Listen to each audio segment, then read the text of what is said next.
What you doing there? So, I've noticed tonight that everybody I've seen popping up on threads, they seem to be in a very interesting sort of attitude right now. I pay attention to the ebb and flow that people go through on threads because I'm on there all the time. Why do I do that? Not for the same reason everybody else does. I go on there just in case somebody needs a little bit of some good knowledge, a little bit of some encouragement, or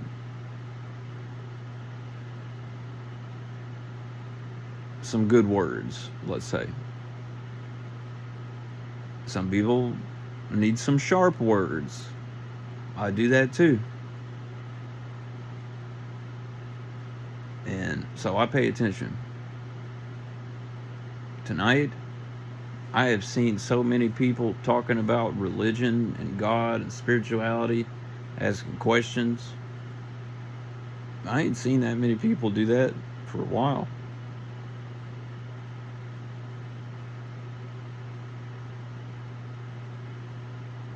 But yeah, I pay attention to the ebb and flow that people go through on there.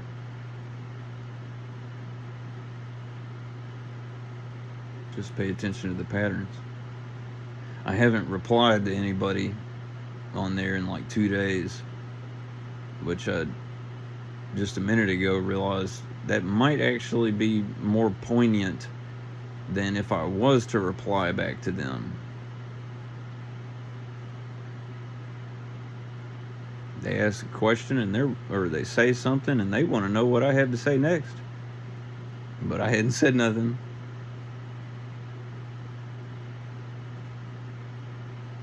And it's been peaceful for me that way.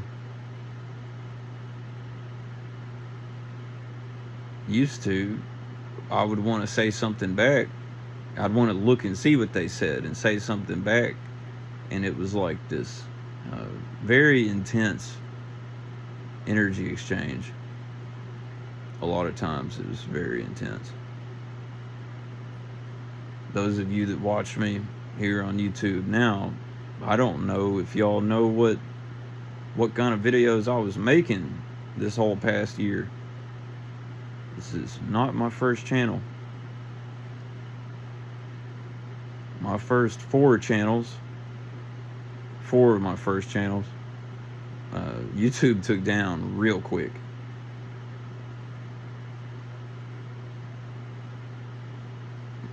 Yeah, my very first channel. I had made almost 7,000 videos in a year because I was going through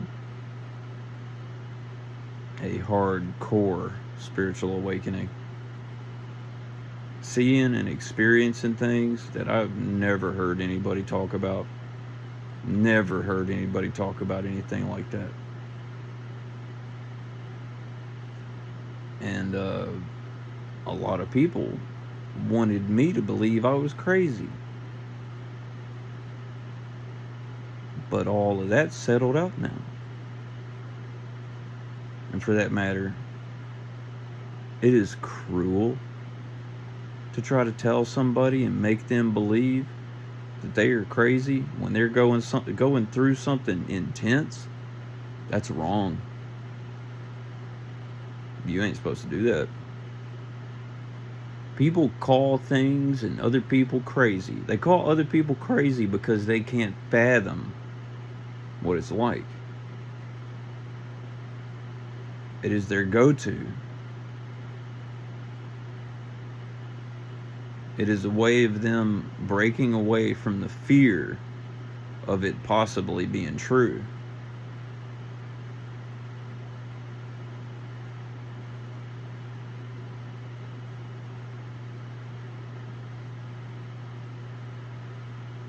And there's stuff on my podcast like, yeah, My first channel, it's gone now. But my first channel, but on my podcast, I still have all of that online.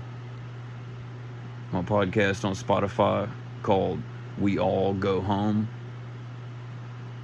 There's all kinds of stuff on there. Stuff I ain't never heard nobody talk about.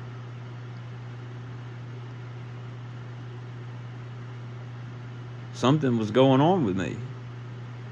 But I haven't been doing anything different except practicing the teachings in the Saint Germain Press books. That's it. That's all I've been doing. Do you know what the main one is? When any thought or feeling runs across me that I don't like, I say dissolved and consumed in my violet flame. That's it. All of that stuff, it calmed down.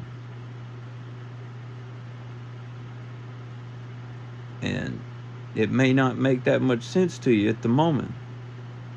But if you would have seen what I was like last year, you would be happy for me.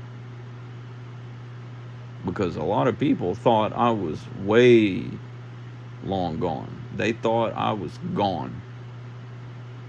They thought I wasn't coming back. But here I am. And all I was doing was saying, dissolved and consumed in my violet flame. That's it.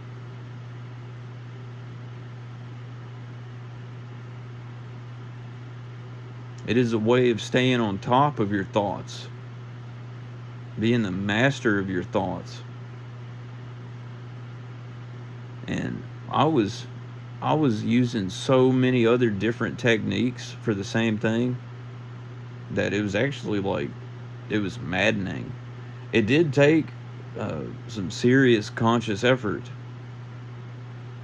for the past few months. Like, I mean, how many times have I said dissolved and consumed in my violet flame in the past month? I don't know. But it's well over 2,000 times. I'll tell you that. Was it worth it? Oh, yeah. Oh, yeah, baby, it was. Because I've seen some stuff. But it's gone now. And everybody keeps saying to me, you're so coherent now. What did you do? Dissolved and consumed in my violet flame. That's it. There are other decrees I've been saying, like I am the conquering presence governing my mind, my world, my home, and my affairs. That's one of my favorites.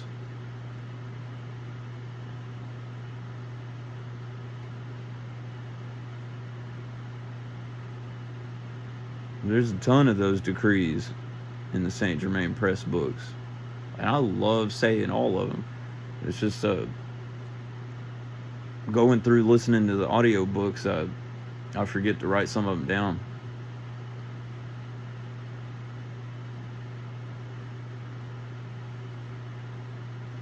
Saint Germain Press books saved my ass.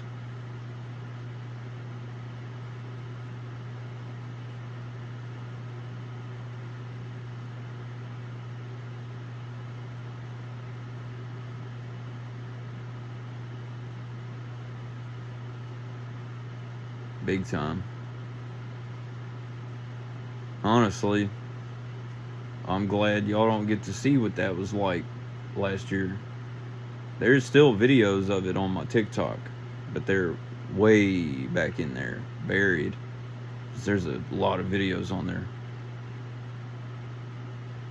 I have videos on there of very strange circumstances that I've never seen anybody catch on video. I don't want to get into that right now, because it doesn't really matter. But people have seen those videos, and they don't got nothing to say.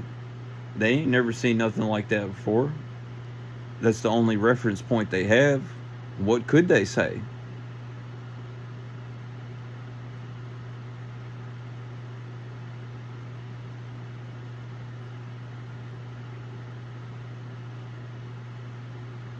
My entire world has changed. And I say for the best. There's actually been a number of folks I've wanted to talk with for the past few months, but I just, it hadn't seemed like the right time.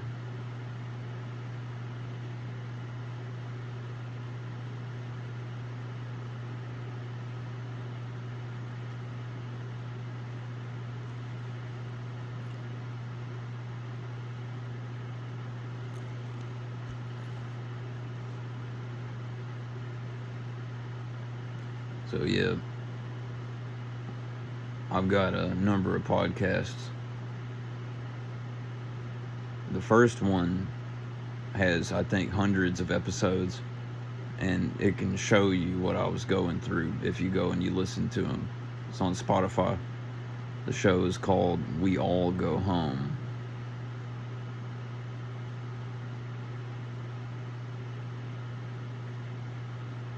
And then I have a bunch of podcasts up under the name Corvin H. Lord Hayes.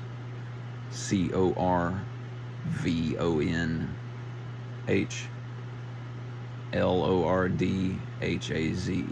Lord Hayes is one word. A bunch on there. On all the music platforms, including Spotify. I have a number of podcasts up under the name Goth Von Core. GOTH space VON space CORE. Those ones I think are a little bit more intense, but as far as I'm concerned, most of the podcasts are intense.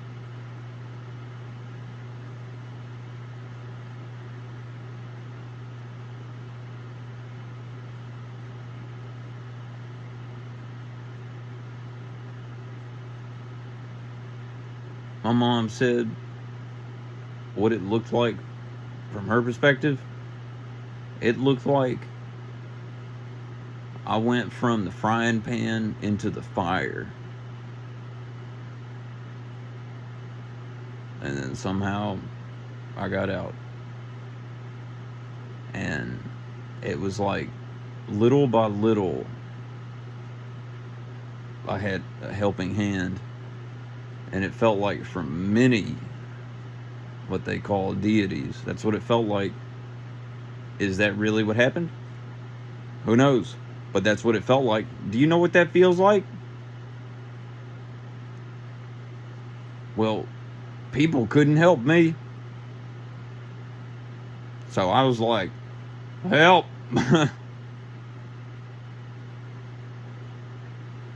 And it felt like a bunch of different deities held out their hand and was like, yeah, come on, let's go. So I was like, all right, let's get the fuck out of here, please. And after I was out, it felt like so many different layers. It felt like so many layers of hell and purgatory. That's what it felt like. I think that was actually the worst. Everybody's eyes looked kind of funny. The words everybody was saying to me made sense, but they did not make sense in regard to what I had just said to them. And I'm not going to say too much about that, but I got out of there.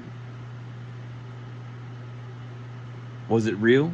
Did it actually happen?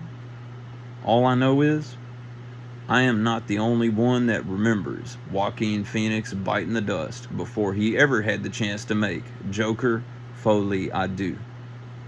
I'm not the only one that remembers that. Now, if I was, this video wouldn't have happened.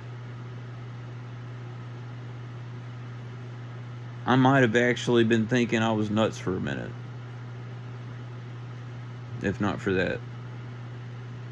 But that's not the only strange thing I've seen. And yeah, there was one night I was in the kitchen listening to music, dancing around. Yep. And my mom gets up extra early for some reason. And she walks into the kitchen and she looks down at me and she's like, "You're not supposed to be shorter than me." I was like,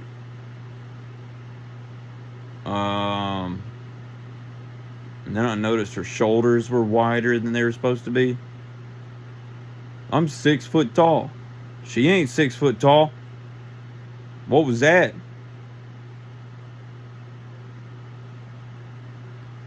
She said, "I think you need to go to bed." I was like, "Yes, ma'am." I tried to sleep, but it didn't work. But when I got up, when it was daylight out, and I went back to see her, I was taller than her again. There was one time I was on live stream on TikTok, and I forgot to save the video. But the colors in the sky were different. Gravity was different. It was stronger. I'd pick things up and drop them. It wasn't like this. It was like,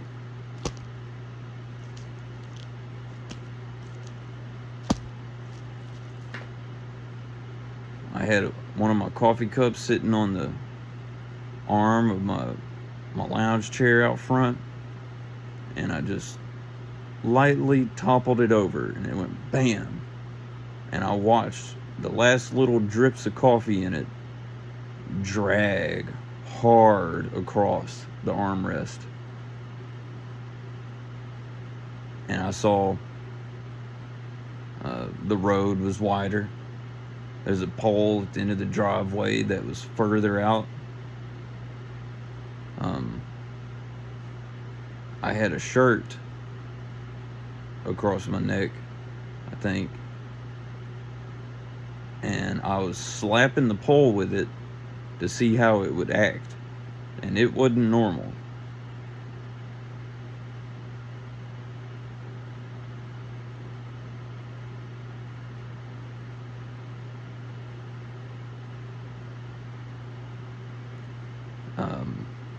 The doors to the house swang open in a different way.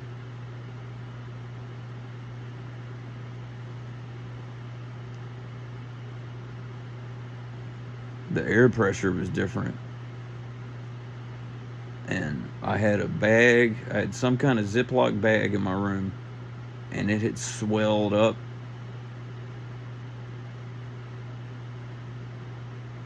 I had a bottle of almost empty cream soda, and it had sunk in. I even showed on the live stream picking up different things in the room and dropping them on the bed, and it was different.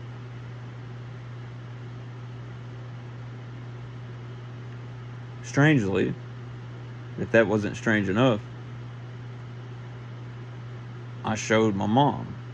I was like, "Do you see this?" I picked up some chunks of wood and I dropped them in front of her. She'd be like, "Looks normal." I was like, alright.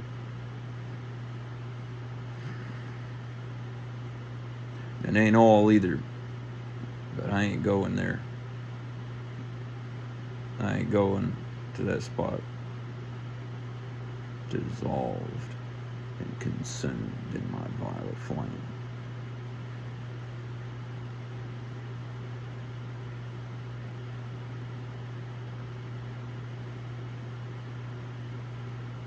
I've seen a lot spookier things than that, but I ain't gonna tell none of that stuff.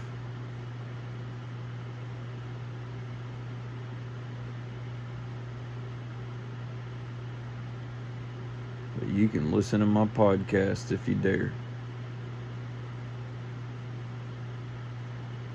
Suffice to say, the world they told us it was when we were growing up in school, it is not like that.